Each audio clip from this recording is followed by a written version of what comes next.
What's up, folks? David Soto Jr. here, and this is the David Soto Jr. Podcast.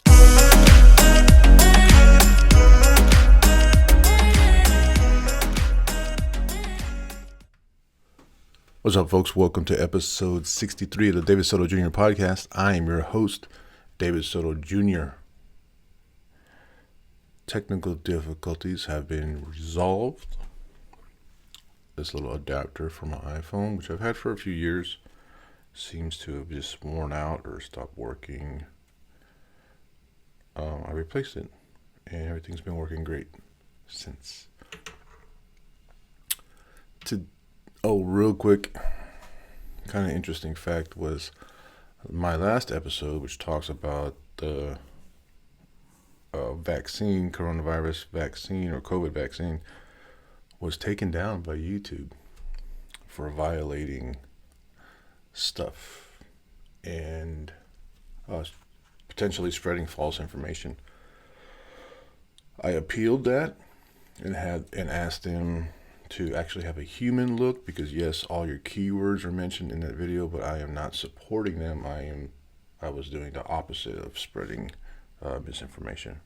I was spreading facts. They did take it. They did put my video back up. That was interesting.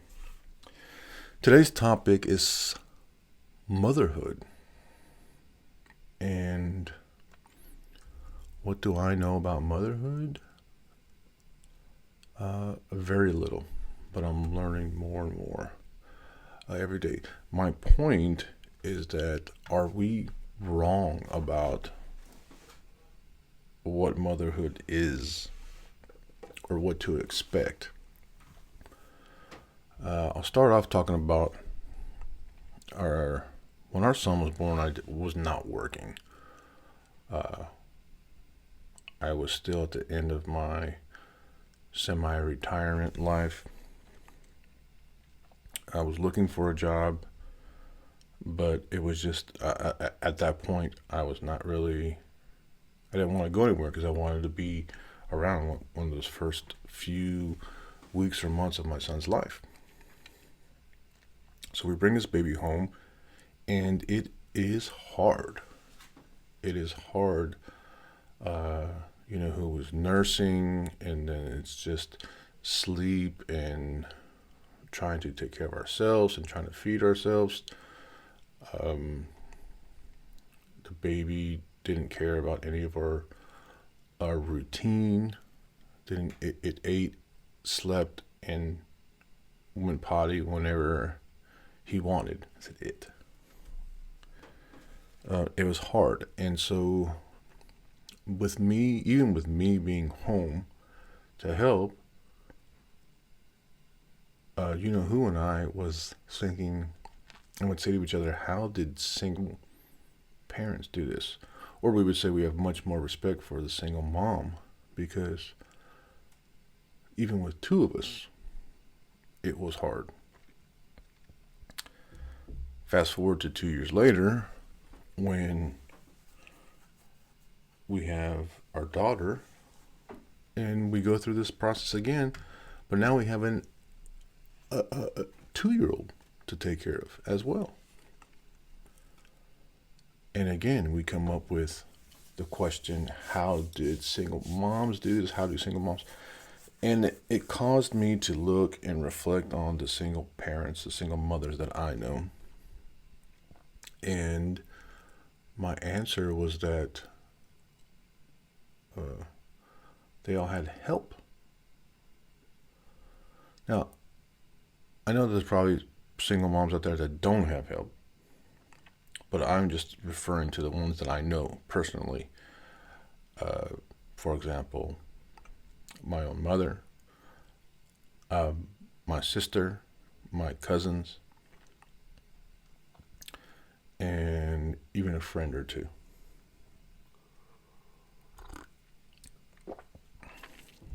So they had help, usually grandma, and I'm wondering if that was a failure on their part to not be able to do it themselves, to have to depend on their family. Now, here's the thing. I've been under the assumption that our goal in life was to become independent of our family. That at some point in our life, we no longer need them, and we should be able to live on our own, take care of our own family, provide for ourselves, shelter ourselves, feed ourselves. And I always thought that this is what was supposed to happen. That the ultimate goal was independence from family. Even if my own culture shows the opposite of that. And even when people point to that, right? I was like, no, that doesn't make sense. And it always was a question in the back of my mind. How come my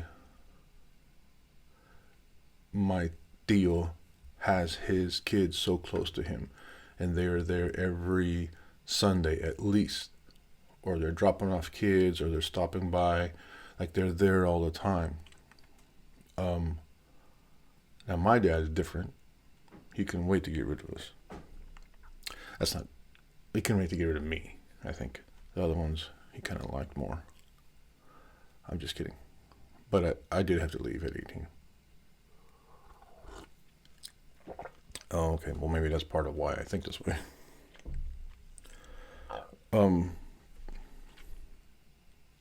So my own culture, my own family, it was the opposite of my train of thought.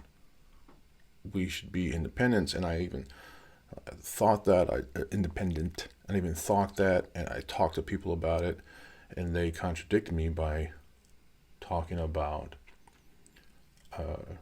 specifically about culture, Mexican culture, tribal culture, etc. And in the back of my mind, I was like, that makes sense. But no, we need to be independent. Well, turns out ultra independence is a... Let me adjust this camera here. Ultra independence is a response to trauma. More than likely childhood trauma. And I just started seeing these memes going around. I'm like, oh. And you talk about, I've seen somebody later in life talk about how she doesn't need a man. She doesn't need nobody. She didn't want visitors. She didn't need or want anybody. And the fact is, she did.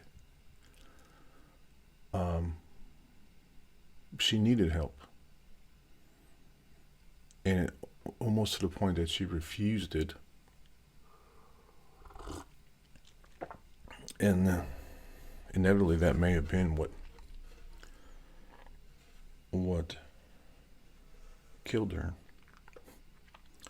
I'm really processing a lot of this right now.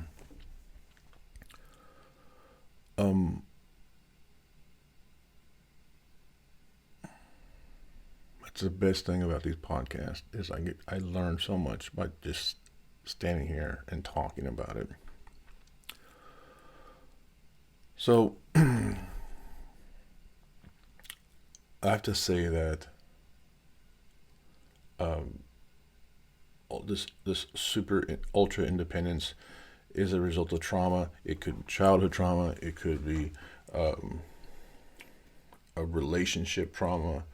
It could be a combination of it all. Things seem to snowball for people. And then they think they're protecting themselves, right? From being let down, from being hurt. All as a result from how they were treated in the past. Interesting. With that in mind, will mention. I'm losing my train of thought here because I'm just like blowing my own mind with the things that are going through my head. So my thought process was we need to be independent, even though I had evidence of it not. And then just the other day, I read a book called Hunt and Gather Parent. It's an audiobook more than anything else. Or I read more audio books than anything. Technically, it's not reading, I don't think. Hunt, Gather, Parent by Micheline Doucleff. She was a reporter for NPR, and I think, if I get this correct, was on assignment to do something in Cancun or somewhere in Yucatan, and she witnessed a 12-year-old girl in a family that she was staying with wake up one morning and see that the dishes were dirty. So the first thing she did, this 12-year-old girl, first thing she did was wash the dishes. And then do it and enjoy it and admit that she likes to help her mom. And this got her going, like, how did you do that? And she started asking questions. And so eventually she did the research, or gave herself an assignment to study what is being done in other cultures compared to what's being done in U.S. American culture. So she studied what she called the Maya or Mayan, but of course we're talking about Mexico. So are they indigenous? Purely indigenous or not? But the point is, she studied a Mexican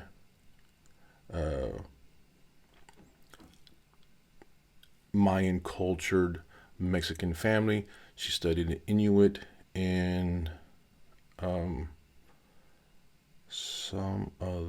African tribe. Or yeah. That's what this book was about. And this really opened my eyes to the fact that we as U.S. Americans or Western civilization put a lot of emphasis, a lot of the responsibility of being a parent on the mother. We put majority of the burden on the mother. Now, gender roles aside, I don't. Dang it. I don't mind, and neither does who, having our gender roles. She stays home with the kids. I go to work. We like that. We enjoy it. It's what we want for our children. Not as a selfish thing.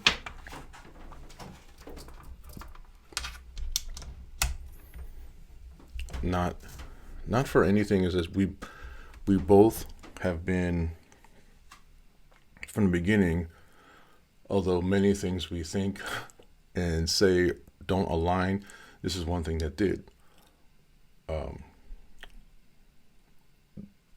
We want her to stay home and take care of the kids while I go to work.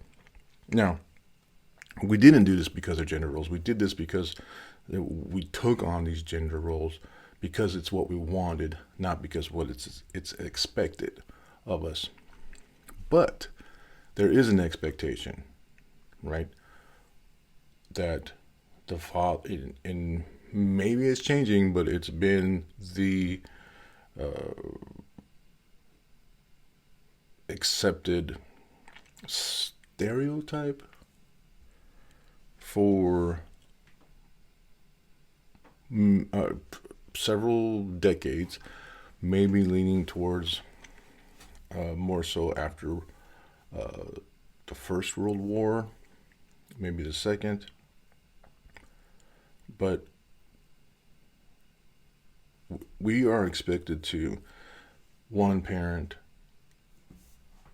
goes to work, the other parent stays home and cooks and cleans and entertains the kids, feeds them, educates them, trains them, and do it all with a smile, right? Heaven forbid that they not be happy in doing all of this work. Now, imagine everything I just said: cooking, cleaning, training, raising, nursing, all of this stuff, and then working, right? Do we sometimes expect moms to work as well?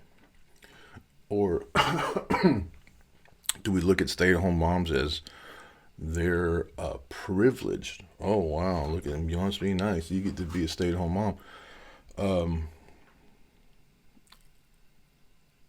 It's almost a no-win situation for moms.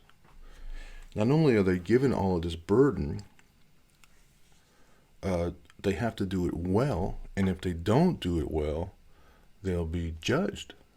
If they don't do it well with a smile and love every minute of it, they will be judged. And here's the thing: if they're not judged by someone from the outside, they'll be judged by themselves because of all of this burden that we put on them. We've come to expect them to be able to handle it all. Whereas in other cultures, that's not the case.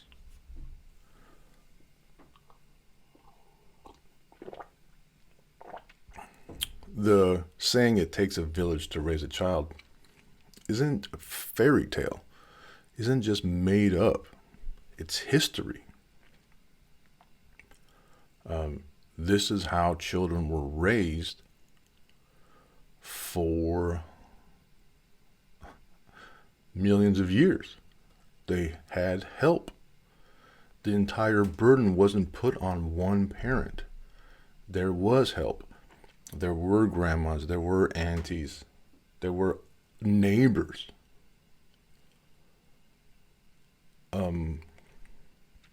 It wasn't independent. There wasn't independence. They were dependent. And that sounds like a bad word, right? That sounds like you don't want that. That's something you don't want. But I think we're wrong.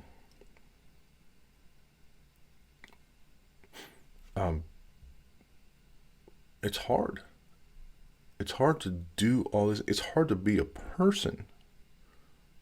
It's tough just being a person, working on your own stuff, filling your cup first. Right? This is very popular for me. What I say a lot is fill your cup first. Right? Because how can you give if your cup is empty? But we tell people to fill it, especially moms, right? Fill your cup first when they're out of resources to fill their own cup, and they still have to provide. This is a nearly impossible task that we have put on mothers. It's set up for failure. We are setting them up for failure by giving them a nearly impossible task. Can anyone do it themselves? I'm sure there has been people that could do it themselves. Did they produce a great offspring? I don't know.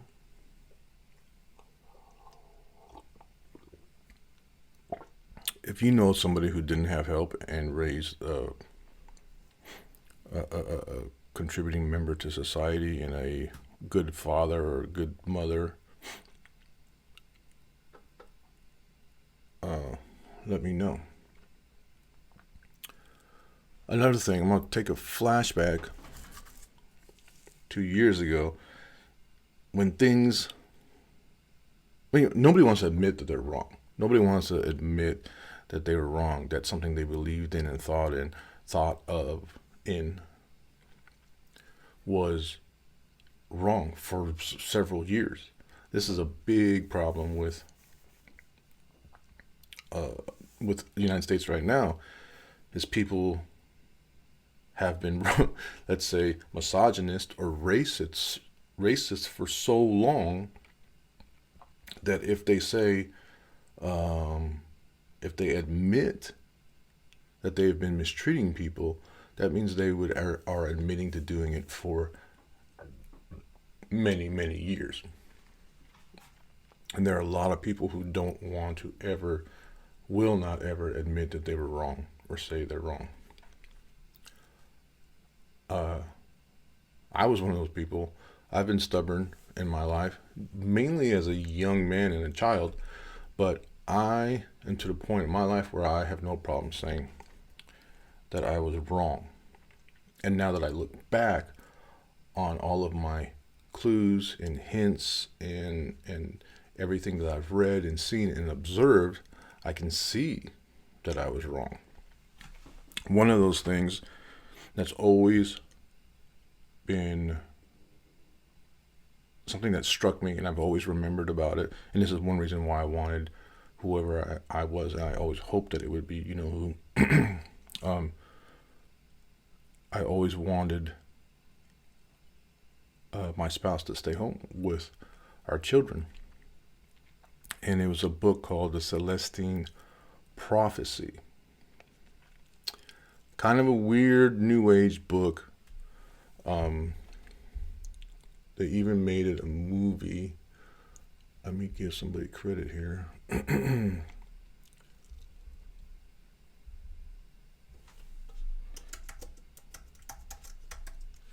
Celestine Prophecy by James Redfield. Oh, wow, this is read by Lou Diamond Phillips, audiobook. The Celestine Prophecy. I haven't read it in years. In fact, I read it when I was deployed in 2002.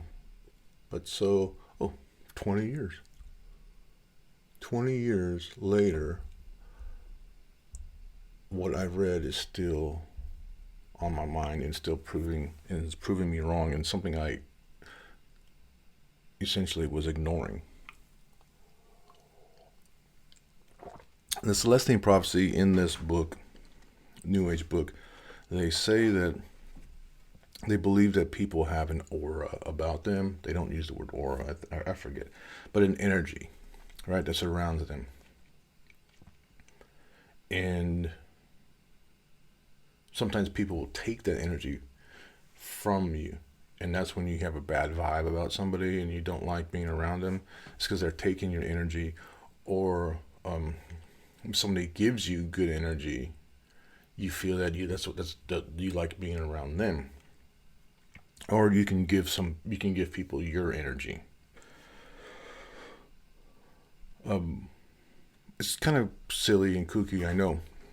But what they said in the Celestine Prophecy is that a child needs the energy from an adult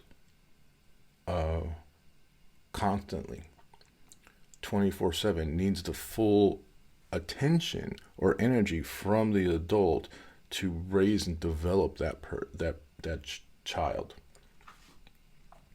And so if this is true, when you start having more than one child in your family, there isn't a way to completely dedicate all of that energy to one child 24/7, especially if one spouse goes to work, one parent goes to work, the other one stays home with two, right? Which is in my case. So was my son getting all the energy from an adult 24/7 when he was only child? Yes. But then that got split in half because now he has a sister. Now what if he goes to school, right? Then you're talking about 15, 20, 30 children in one room and one adult in there, or maybe 2. This has always gone across my mind, like, is this what's happening? Is this the cause for all of these issues? Is this energy and this aura, it's split, goes from 1 to 1 to 1 to 2 to 1 to 30? School is just a pretty new invention, creation.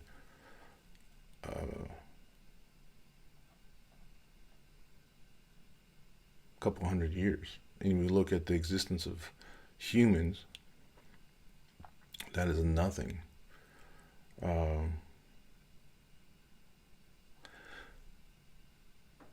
So, if I have 2 kids and I leave, and I believe all this Celestine prophecy, mumbo jumbo, I am now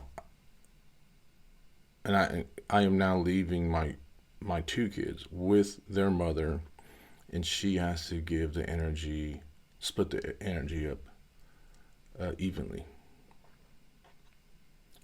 Now, if I could bring someone else in, another adult, to help, then I would be able to have that dedication of energy to each child.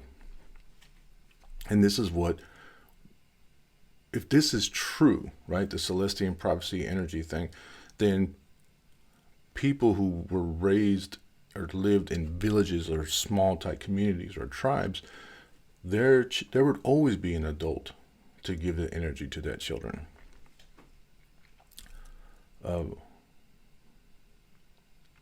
And so now we have to look at it as like,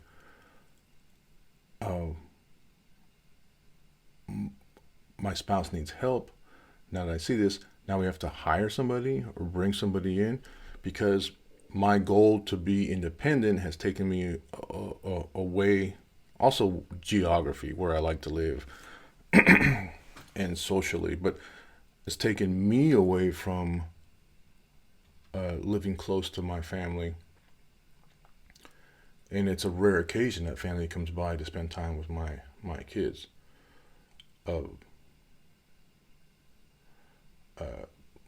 My mother and sister live in California. I have a brother who lives in California. My brother lives in Springfield, Missouri. I have more family down south in Perryville, Missouri. I have no family here in St. Louis. Now, you know who has family. But we've put ourselves in a situation, or I put myself in a situation where we don't have anybody around to help, and we'd have to hire somebody. And that would be looked down upon. Like, I'm not in a position financially to hire somebody, so I would like to be, and if I ever was, I would. Especially to hire a native Spanish speaker. My kids need to speak Spanish. So does this fool, right? But then, so are you going to be looked down upon if you have a part-time nanny or a full-time help? I feel like you are. I feel like, and that's the part of the problem, is that we put this expectation that a mother should do this on her own, and if she doesn't, there's something wrong. Whereas history has shown that this isn't the case. Thousands and thousands of years, no woman has been expected to raise children by herself.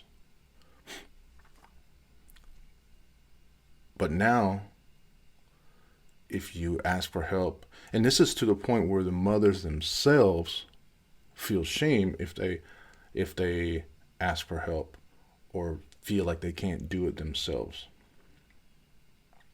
Right? This is what's wrong. Anyways, it's kind of hard to come up with podcast topics all the time. I hope this was a good one. I hope I kind of made a point. I guess that point is I was wrong. We as Western civilization are wrong. And we put all this burden on mothers. And it's hard. And it's nearly impossible to do alone. Yet we expect them to. Anyways, folks, you can find me on Instagram, Twitter, and TikTok at David E. Soto Jr. David E. Soto Jr. JR for Jr. I made my first TikTok post yesterday, and I don't know why I'm bothering with another social media, but my Instagram and Twitter has just been stagnant. I've been on like 2,000 followers for several years. Like, it doesn't grow. So thought I'd try something else, see what happens there. TikTok will be, I'm gonna put mostly hashtag dad shit, because that's all I am and all I do now is dad shit. Fixing stuff, repairing stuff, making stuff, cooking stuff,